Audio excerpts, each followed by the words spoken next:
Hola, mi nombre es Vladimiro Vázquez y pastoreo Visión de Fe en Guatemala.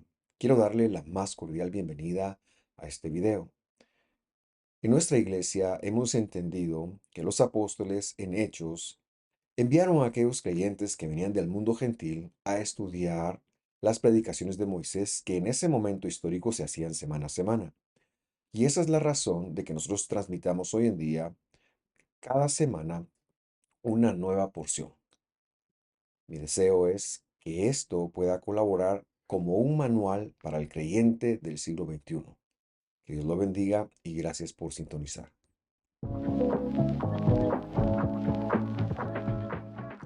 Me da mucha alegría dar la bienvenida. Hoy estaremos viendo la porción de Shoftim. Shoftim se refiere a jueces y estos jueces no son aquellos que declaran culpables a las personas, sino más que eso, son jueces que se dedican a la defensa del debido proceso, que es como funcionaba el derecho en el Israel de la Biblia.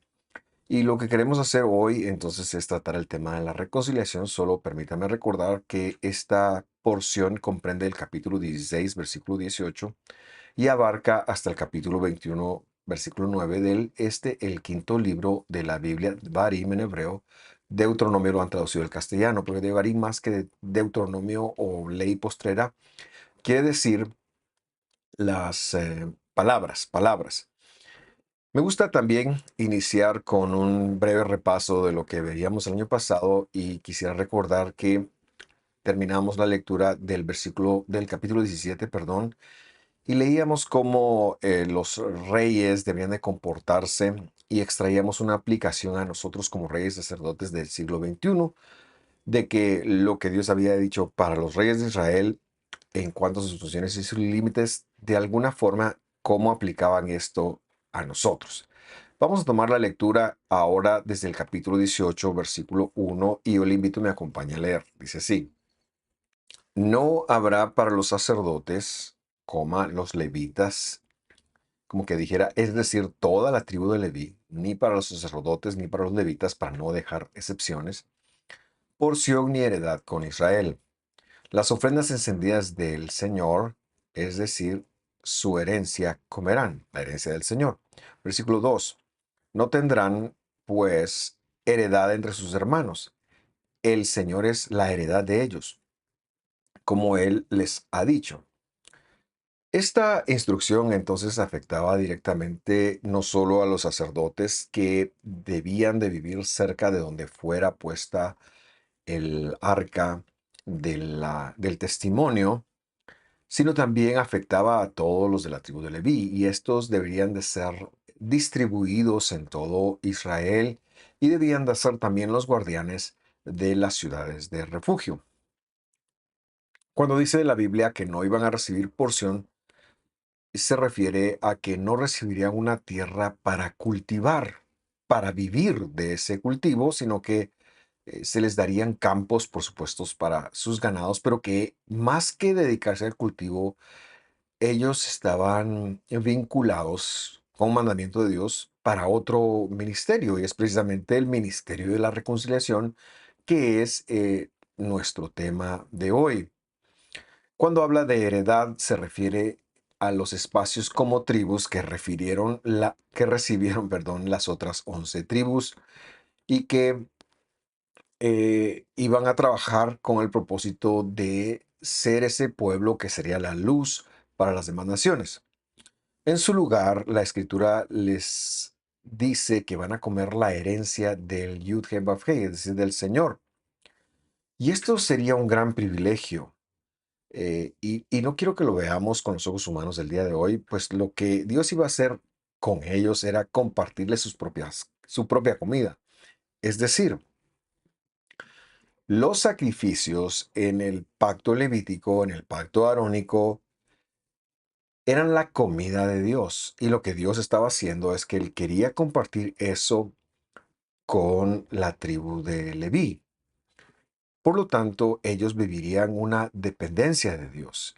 Y esto ha sido algo que se ha venido dando en primer lugar de todo el pueblo, porque en el desierto, en esos 40 años que ya han transcurrido, Ellos han visto el maná descender, ellos han visto las aves que se pueden comer venir a ellos, ellos han visto una provisión maravillosa, no han tenido que trabajar para comer. Pero esto estaba a punto de cambiar cuando ellos ingresaran a la tierra.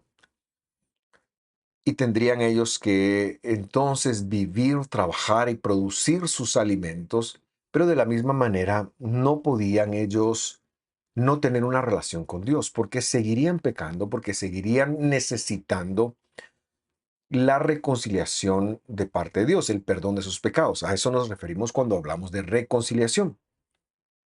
Entonces Dios diseñó un mecanismo, este es el primer mecanismo diseñado por Dios que luego Hebreos lo pondrá en otro contexto cuando se nos hable del sacerdocio del Mesías, nuestro Señor y Dios Jesús. La idea entonces es que todo Israel, las otras 11 tribus, al seguir pecando, necesitarían seguir presentando acercamientos u ofrendas o sacrificios. Y la idea es que como esta otra tribu iba a asociarse con Dios, a hacer que este sistema levítico funcionara de instrucción, de reconciliación, de ministración, etcétera, etcétera, de llevar la escritura a todo el pueblo. Recordará usted que en este momento no hay imprentas, no hay WhatsApp, no hay una forma de comunicarlo. Las Biblias andantes eran los levitas que, dicho sea de paso, o recordándolo, estaban distribuidos en todo el reino. Pero ellos tendrían que vivir de alguna manera y si Dios les estaba quitando la herencia y la porción, entonces Dios les iba a compartir su propia comida. Los levitas y los sacerdotes deberían de tener su tiempo invertido en ayudar al resto de sus hermanos, los demás herederos de Israel, a tener una reconciliación continua con Dios. Y es que el hombre es pecador en sí mismo y necesita la reconciliación con Dios continuamente. Y esta es una diferencia que Dios les había dejado a las 11 tribus, pero no quería decir que Él fuera a entonces impedir que la tribu de Leví tuviera para comer. No, al contrario, era una dignificación de ellos, para ellos que Dios les compartiera su comida. Y es que en ese momento todo aquello que tuviera que ver con perdón de pecados era por medio de animalitos, era por medio de alimentos, era por medio de ofrendas. Y entonces los levitas lo administraban. Y ese es un principio muy bonito porque Dios se ha asociado con gente y está bien que el pueblo que se dedica a trabajar, está bien que el pueblo que se dedica a subsistir y a ser testimonio, porque esa es la idea del pueblo de Israel. Recordaba usted que, y lo veíamos un poco el año pasado, todos los pueblos del mundo antiguo cuando crecieron buscaron ser potencias militares y conquistar y abarcar tierra. Dios no le dio ese mandamiento a Israel. Israel no debía de hacer eso. Al contrario, Israel debía de ser luz en la tierra que él le daba. Y Dios le había dicho, no te vayas más allá. No vas a invadir a tus hermanos, no vas a invadir a estos otros pueblos, no vas a volver a Egipto.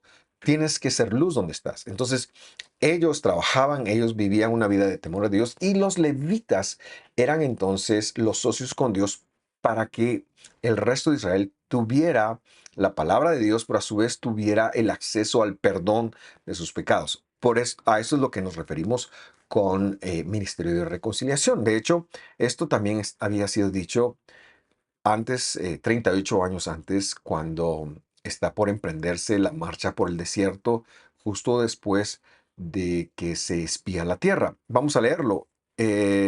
Números 18:20, dice así. Entonces el Señor dijo a Aarón, no tendrás heredad en su tierra, ni tendrás posesión entre ellos. Yo soy tu porción y tu herencia entre los israelitas. Lo que vemos acá en Deuteronomio es que se está extendiendo, se está confirmando que es para toda la tribu de Leví. Por lo tanto, Moisés, que está haciendo una Mishnei Torah, una repetición de la Torah, de la ley, 38 años después recuerda este mandato, pero da un poquito más de luz y también nos dejará con un poco de luz para interpretar el Evangelio. Sigamos leyendo, versículo 3 dice, y este será el derecho Vea cómo Dios lo da, de los sacerdotes, de parte del pueblo. De los que ofrecieren el sacrificio buey o cordero, darán al sacerdote la espalda, las quijadas y el cuajar. La idea entonces es que aquellas ofrendas que no se queman completamente, como si se quemaba la ofrenda de la ola, eso que traduce en holocausto, ellos podrían obtener 3 raciones. ¿Por qué? Porque los que presentaban estos sacrificios también podrían comer de esas ofrendas. Repito, no la del holocausto, pero sí de las otras que Dios había permitido. Y entonces les daban la parte de la espalda, el sacerdote podría entrar, les daban alrededor, la carne alrededor de las quijadas, es decir, más o menos de esta área de la bestia, y el cuajar, o mejor dicho, la carne que estaba alrededor de los estómagos. Pero no se queda Dios ahí. Mire cómo sigue diciendo el versículo 4. Las reshit traducen primicias. Yo quise colocar la palabra reshit porque es muy importante. De número 1, tu grano, número 2, tu vino, número 3, tu aceite. Y las reshit, vuelve a decir, de la lana de tus ovejas les darás. Esto es al sacerdote y a los levitas. Este es el contexto. Pero la palabra reshit es muy interesante porque en primer lugar es la primera palabra de la Biblia. Y no debe de confundirse con los bikurim. Los bikurim son los primeros frutos que se presentan cuando ya se ven cosechas de frutos más o menos ahí en la cita de Shavuot, es decir, Pentecostés. Son cosas distintas. De hecho, la palabra Reshit también aparece cuando se habla del Omer. Se llama así, Omer Reshit. ¿Y a qué se refiere? Es muy interesante porque se refiere a lo mejor de lo primero. Y cuando se recogía el Omer Rashid, recordará usted que era esa ofrenda que se tenía que llevar justo después del primer Shabbat después de Pesach, de Pascua. Ellos tenían que llevar más o menos 4.5 o 5 libras, más o menos dependiendo de cuál conteo se use, de la cebada de su campo. Es decir, la cebada era lo primero que se sembraba, por lo tanto era lo primero que salía y eso es lo que ellos presentaban. Pero el reshit tiene una connotación. No solo es lo primero, pero no es todo lo primero, es lo mejor de lo primero. La idea es que aquello que ellos volverían a sembrar, en el caso del grano, pero también aquello que era lo primero que sacaban del vino, del aceite y de la lana de las ovejas, estaba reservado para el sacerdote. Y esto está legislado cuando se habla del diezmo, para hablar de una cantidad. Pero, y repito, era en función de los levitas. Entonces, se escogía de lo primero lo mejor. Y si usted es alguien que ha trabajado en el campo, hablando del campo, sabrá que cuando se tiene la primera parte de la cosecha, se aparta siempre lo mejor, porque esa va a ser la semilla que se sembrará el próximo año.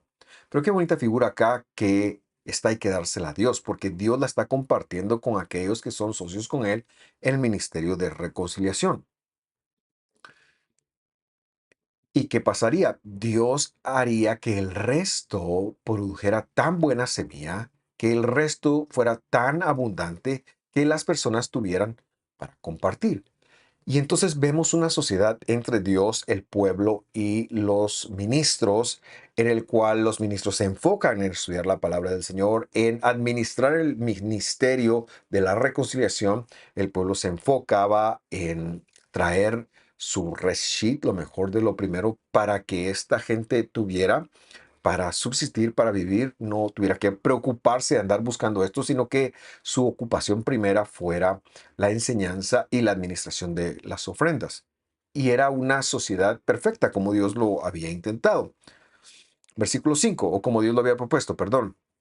Versículo 5 dice, porque el Señor a la tribu de Leví le ha escogido, el Señor tu Dios, de todas tus tribus, para que esté para ministrar al nombre del Señor, él y todos sus hijos.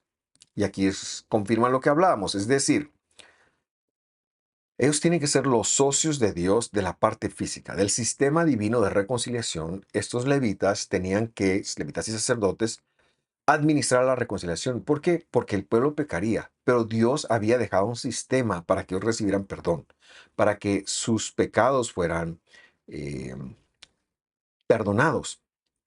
Por lo tanto, debían de estar disponibles para cualquier israelita que necesitara de alguno de ellos, y recordará usted que en ese momento histórico, como ellos están desperdigados en todo Israel, pues era importante acceder inmediatamente. Y vamos a suponer que alguien en la tribu de Neftalí, que está a 2 o 3 días de Jerusalén, voy a llamarle así, a pie, por supuesto, no estoy hablando de hoy en día, pero en este momento histórico, venía y recibía un levita a cualquiera de la tribu de Neftalí y le decía, mira, he hecho esto, esto y esto. ¿Sabes qué? Tienes que ir a Jerusalén y debes de llevar un carnero, debes llevar un palomino, etcétera, etcétera, y ofrecer esos sacrificios de allá. La idea es que ya con este conocimiento, se fuera, lo ofreciera, recibiera el perdón y volviera. Y esta era la parte del levita, que él pudiera entonces ya llegar a presentar eso con los sacerdotes.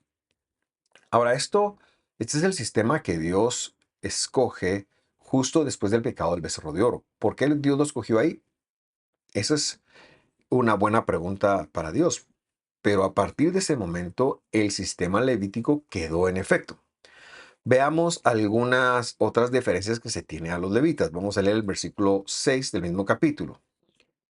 Y cuando el levita saliere de alguna de tus ciudades, esto es en todo Israel, dice, donde hubiere peregrinado, y viniere con toda la intención de su ser, o sea, de que él se había predispuesto al lugar que el Señor escogiere, porque podía mudarse último caso fue Jerusalén, pero antes estuvo en Silo, también el lugar donde Dios había escogido. Verso 7, ministrar al nombre del Señor su Dios, como todos sus hermanos, los levitas que anduvieran ahí delante del Señor. Y es que Dios les daba a ellos la diferencia de poderse movilizar en todo Israel, y a veces Dios pone en el corazón de la persona que su tiempo en un lugar ya se ha cumplido y estas personas se trasladaban. Versículo 8 dice, porción como la porción de los otros comerán, a pesar de la venta de sus patrimonios. ¿Qué quiere decir eso? Era que si en la ciudad donde había estado viviendo, porque recordará usted que no tenía posesión ni heredad, vendía algo o vendía l- alguna herencia de sus padres o lo que fuera, porque sí tenían derechos a tener campos para sus bestias fuera de las ciudades. Si él la vendía o si vendía una casa en la ciudad amurallada, porque Dios también les había dado esta diferencia, entonces a pesar de eso, de todas maneras, no sería discriminación sobre ellos, sino que se les permitiría ministrar y por lo tanto se les permitiría participar, aunque estuvieran acaudalados. ¿Por qué? Porque Dios les daba esta diferencia. El versículo 9 cambiará de tema. Por lo tanto, de la porción leeremos hasta el 8. Pero me quiero detener aquí con usted para analizar un par de ideas. La primera va por acá. Hoy en día, alguna persona que esto sucede mucho en el ámbito del cristiano, especialmente en la teología de la prosperidad que no compartimos y que pensamos que no es bíblica. Pero puede ser que alguien quisiera aprovecharse de su condición de ministro para decir, miren, el levita, esto es lo que se hacía y usted me tiene que tratar así, o vea esto, o cámbieme el carro, o compre una casa, o se pida una plata por el simple hecho de ser ministro. Hay que tener mucho cuidado con eso. Esta postura de alguien que utilice la Torá del Señor para hacer esto, en primer lugar, no deja de ser un poco hipócrita, porque no observan los demás mandamientos. Nosotros en Visión de Fe creemos que esto está vigente, por supuesto, pero lo voy a explicar. Creemos que toda la escritura está vigente. Creemos todavía en los 10 mandamientos, no creemos en 9, creemos en los 10, creemos en que todo lo que la Biblia ha dicho tiene algo para nosotros hoy en día, pero que aquellas cosas del sacrificio, Dios, cuando vino a la tierra y fue el sacrificio perfecto, se convirtió en nuestro sumo sacerdote.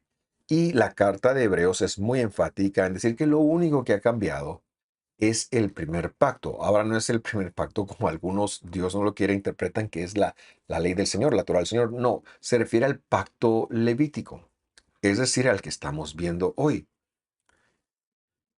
Entonces no se vale tomarse de esto para sacarle plata a la persona por el simple hecho de sacarle plata o porque, mire, la Biblia dice que usted me tiene que tratar bien, que yo puedo hacer esto. No, no, no se trata de eso. Porque el sistema levítico tuvo su fin con el sacrificio del Mesías. Y leemos Hebreos 10:18, dice, ahora bien, donde hay perdón de estas cosas, refiriéndose a los pecados, porque Jesús ya nos perdonó, ya no hay ofrenda por el pecado.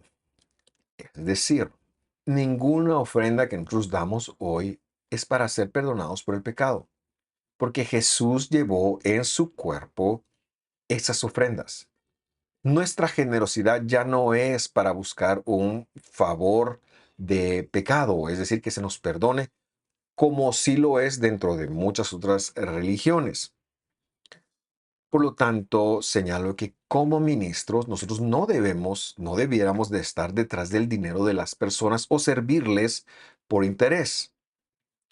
Porque el versículo 7 del capítulo de 18 de Deuteronomio nos habla que el ministro debería, su papel es ministrar. Ahora, ¿quiere decir esto que ya no está el ministerio levítico en funciones, que desechemos todo lo que se ha hecho de él? No, porque el Evangelio luego enseñará que nosotros somos ministros ahora de la reconciliación. Cualquier creyente que ha recibido Espíritu Santo, entonces se convierte en un ministro.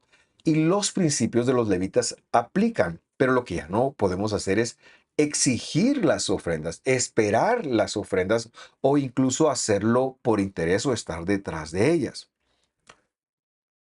Entonces, esta porción nos coloca en una posición en la que en primer lugar, hacemos un llamado a los que no son ministros, aquellos que viven de su trabajo, aquellos que viven de lo que Dios les ha dado, a ser generosos con aquellos que los ministran, con aquellos que Dios ha puesto a enseñar la escritura.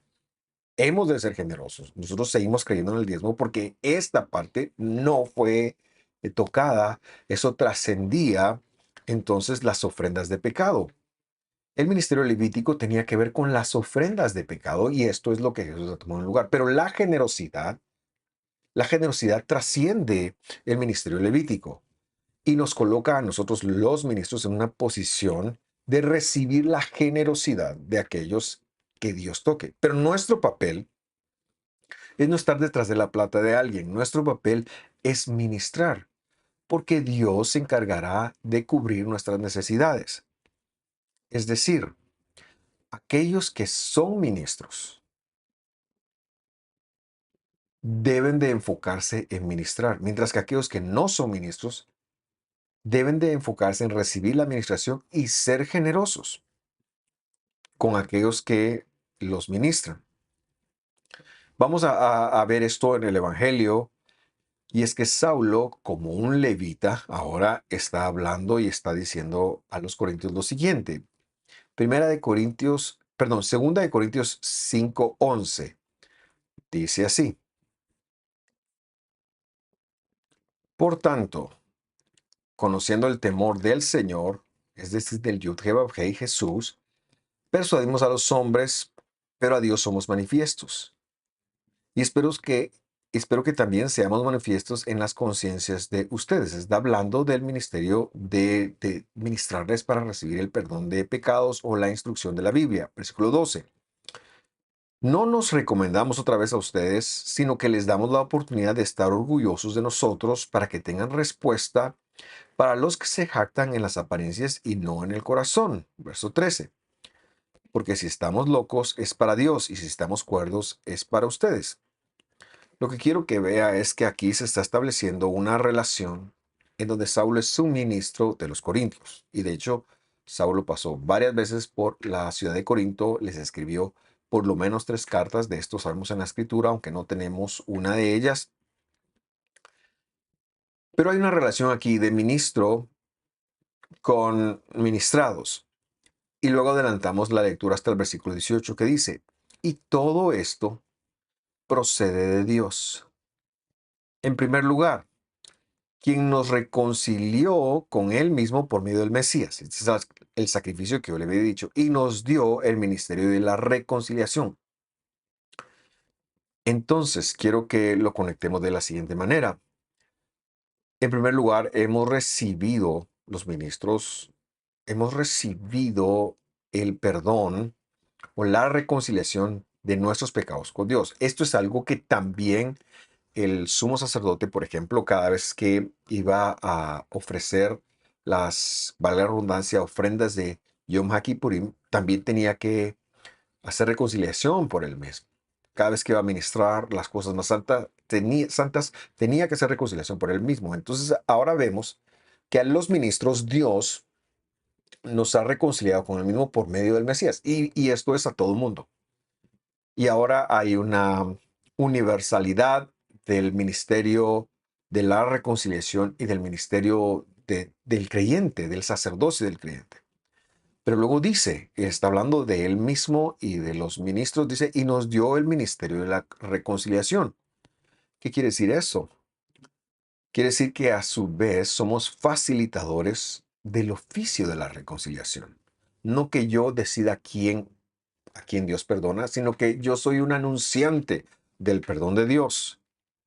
O sea, ya con el pacto mejorado en el cual Dios sí transforma, en el cual Dios sí cambia, en el cual sí se vive una reconciliación para transformación, para vida eterna, nosotros ahora nos encargamos de anunciar eso. Y cuando usted conecte esto y usted también empiece a compartirlo, esta palabra es para usted, esta palabra es para todos. Pero Pablo aquí la está usando en función de él como ministro. Y luego dice el versículo 19, es decir, que Dios estaba en el Mesías reconciliando al mundo con él mismo, a todos, no tomando en cuenta a los hombres sus rebeliones, eso quiere decir esta palabra transgresiones, y nos ha encomendado a nosotros la palabra de la reconciliación. Entonces, el encargo de la reconciliación, que en el mundo antiguo era cosa exclusiva de los levitas, ahora Dios se lo ha dado a todos aquellos que creen. En primer lugar, por supuesto, aquellos que nos predicaron el Evangelio a nosotros.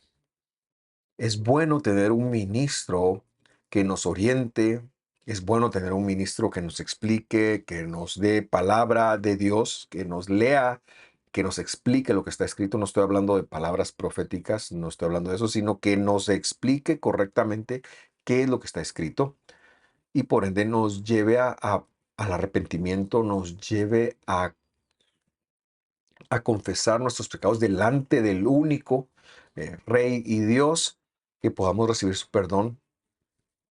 Eso es, eso es que se nos ha encomendado, perdón, la palabra de la reconciliación y que a su vez nosotros nos capacitemos, crezcamos y hagamos lo mismo con otros, porque esto es un llamado para el creyente.